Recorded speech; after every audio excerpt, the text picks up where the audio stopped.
아직도 오버씨를 구독하지 않으셨나요? 구독과 좋아요는 무료니까 많이 눌러주세요.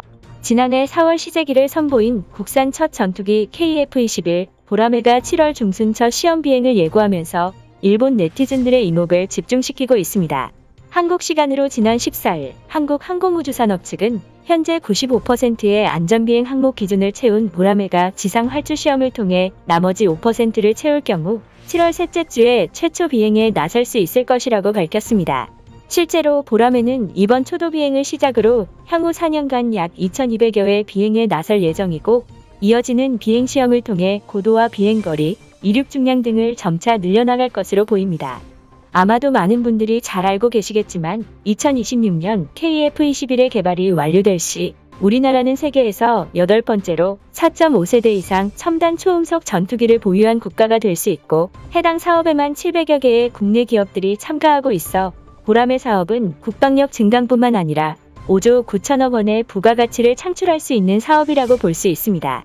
한편 KF-21 보라매의 초도 비행 소식은 이전부터 보라매와 한국의 국방력에 많은 관심을 보여왔던 일본에서도 화제가 되고 있습니다. 일본의 경우 항공자위대에서 운용 중인 다목적 전투기 F1을 보유하고 있고, 후계기로서 F3 전투기를 개발하고 있으나 자체 설계 기술을 갖추고 있지 않아 영국으로부터 기초기술 협력을 받고 있는 상태인데, 실제 개발 완료는 빨라도 2030년대 후반이 될 전망입니다. 나아가 기존 F2 전투기는 일본산 무기의 고질적인 문제라고 할 수 있는 짧은 탐지거리와 무장 중량, 열도 상륙군에 초점을 맞춘 기동성 등으로 실제 전투력은 KF-16보다도 낮은 것으로 알려져 있습니다. 때문에 일본의 각종 군사 매체들은 이전부터 보라매가 일본에게 상당히 위협이 될 수 있다는 기사를 보도해왔었는데, 초도 비행을 앞둔 시점에서는 현재 일본의 네티즌들은 초도 비행을 예고한 KF-21 전투기에 대해서 어떤 반응을 보이고 있을지 살펴보도록 하겠습니다. 한국이 쌍발 엔진을 장착한 최신형 전투기를 만들었다니 놀랍군요. 능동 레이더 기술을 한국이 자체 개발한 것입니까? 보라매는 굉장히 효율적인 스펙을 자랑합니다. 내부 무장이 가능할 경우 결국 5세대 이상으로 업그레이드 될 것입니다. 약 8톤에 달하는 미사일 무장이 굉장히 위협적이네요. 특히 한국판 타우러스와 천용 미사일은 처음 들어봤습니다. 확실히 의심스러운 개체지만 일본에게 위협이 되지는 않을 것입니다. 보라매는 중국 선양 스텔스를 격추시키기 위해 만들어졌습니다. 보라매가 중국을 겨냥한 무기라는 것은 동의합니다. 원래 한국은 일본을 겨냥한 무기에는 반일 영웅들의 이름을 붙이거든요. 글쎄요, 실물을 보기 전까지는 성능을 파악하기 힘듭니다.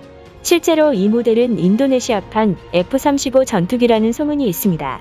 그나저나 인도네시아는 프랑스의 라파를 도입해 F-15EX 사업을 진행하고 있는데, 어째서 한국은 인도네시아와 협업하고 있습니까? 한국이 미국에게 스텔스 기술을 이전받았더라도 독자 개발에는 한계가 있을 것입니다.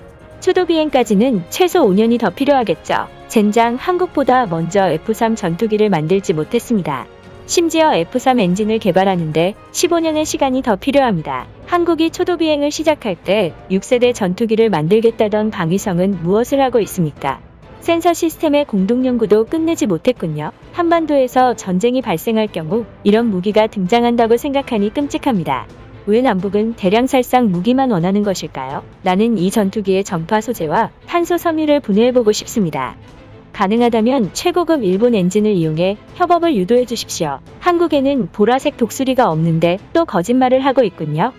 예전에는 한반도에 호랑이가 살았다고 거짓말을 했잖아요. 유럽에서 한국산 무기가 인기 있는 이유를 모르겠습니다. 보라매의 추락으로 한국의 실체가 밝혀졌으면 좋겠네요. KF-21 엔진에 도요타의 기술이 투입되지 않았을까요?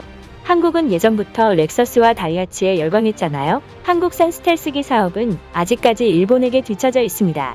군사력도 항공자위대가 훨씬 강력합니다. 보라매는 위협적인 무기지만 항공모함과 함재기가 없는 상태에서 스텔스 전투기만 개발한 느낌입니다. KF-21 전투기의 성공을 축하합니다.